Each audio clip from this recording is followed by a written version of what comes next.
This morning I did my usual jogging round, and towards the end of that round I saw, just out of the corner of my eyes, I saw a man crossing the street.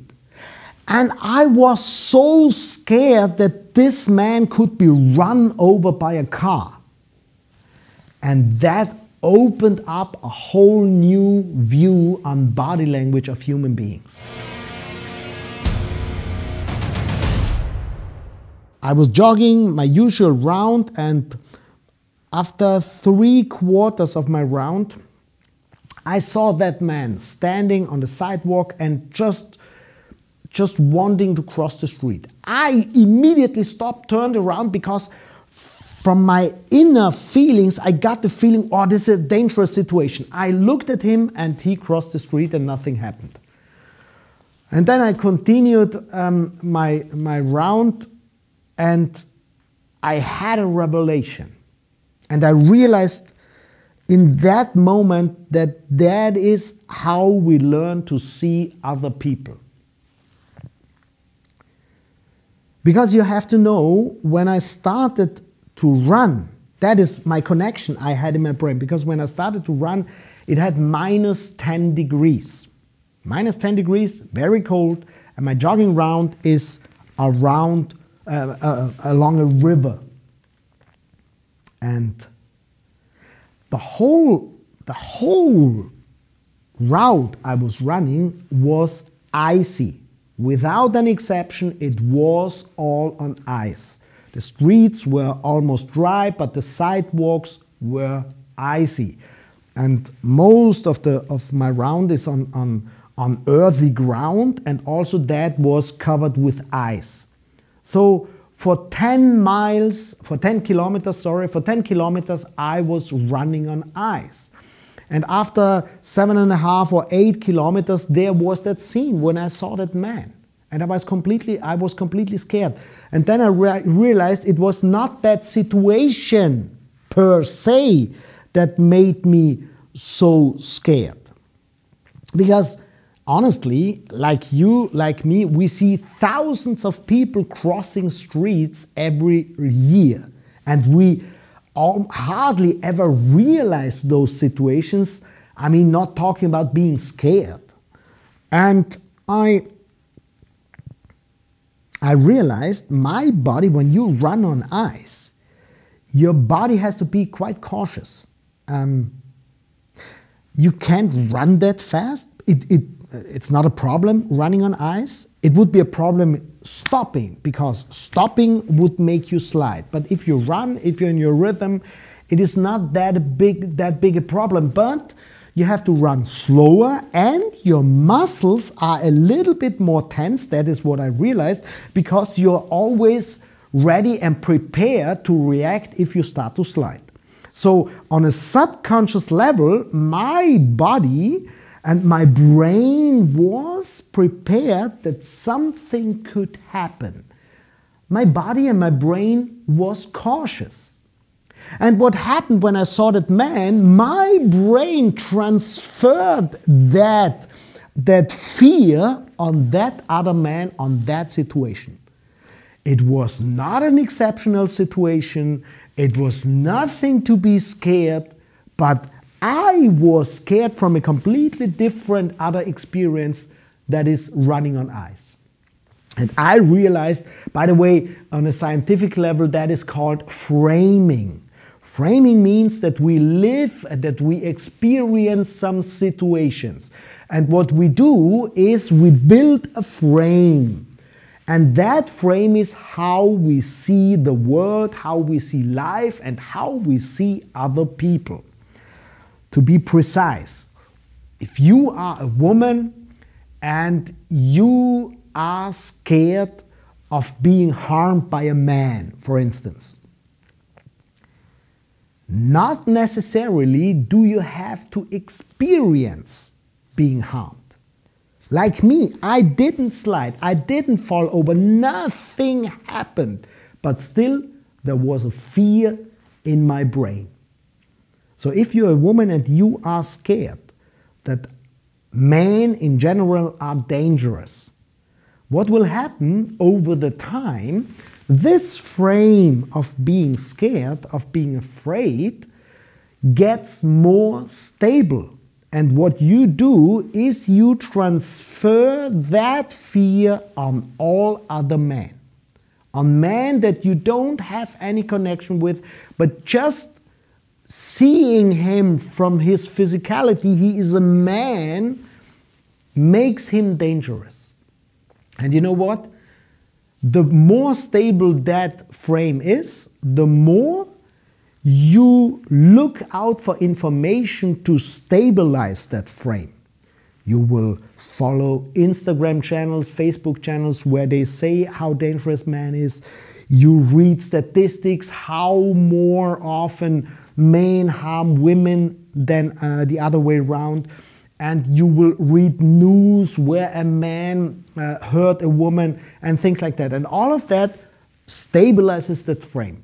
But that is not reality. Got me? That is always only a fraction.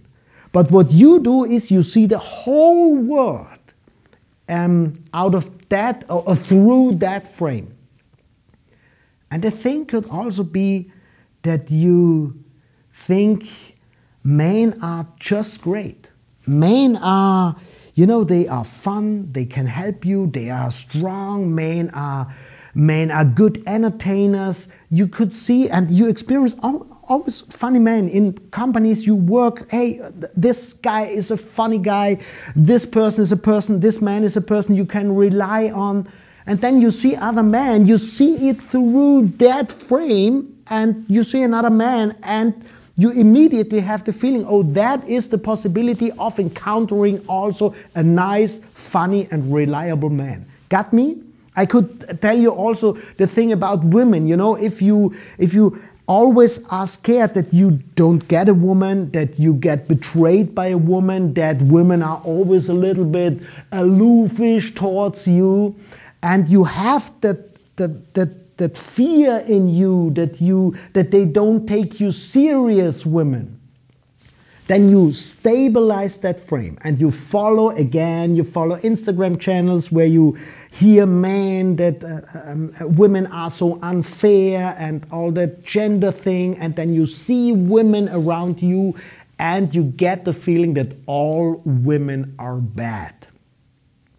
And that is where I thought that we should always challenge our frame. Is it correct what we have? Is it really that people, that situations are that way that we see them? Or do we just want to confirm and to stabilize our frame?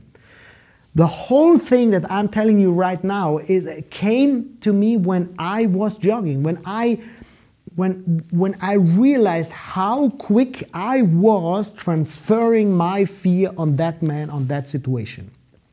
And science also knows that the framing, that short time framing that I experienced, for instance, is not very stable. We lose that in a second. After half an hour, the fear is gone. But the more we experience that, the more stable that frame gets.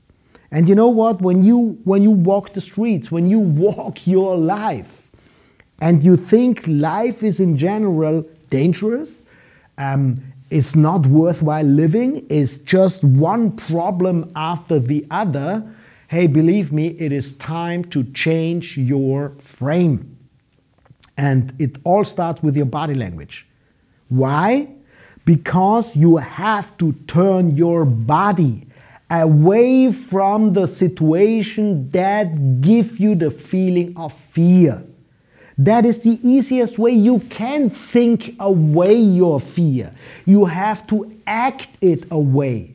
You know what? In my case, don't run on icy streets. And you won't be scared if a man crosses a street. Got me? How easy it would be?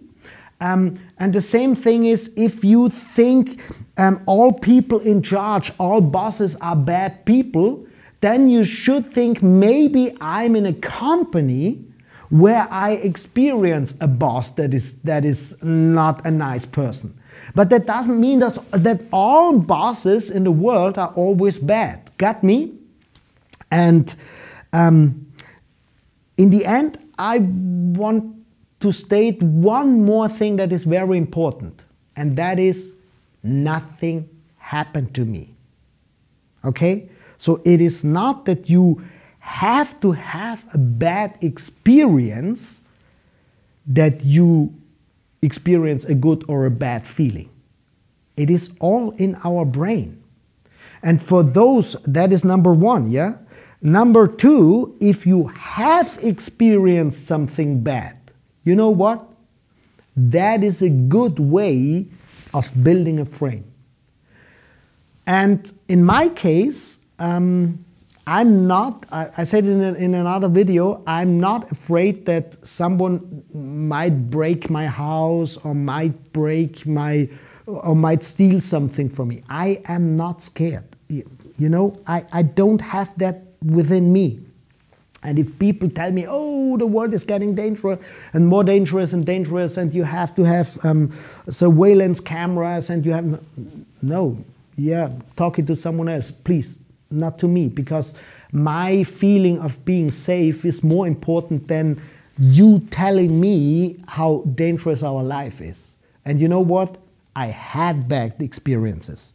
They broke into my apartment, for instance, but still, I didn't build that frame.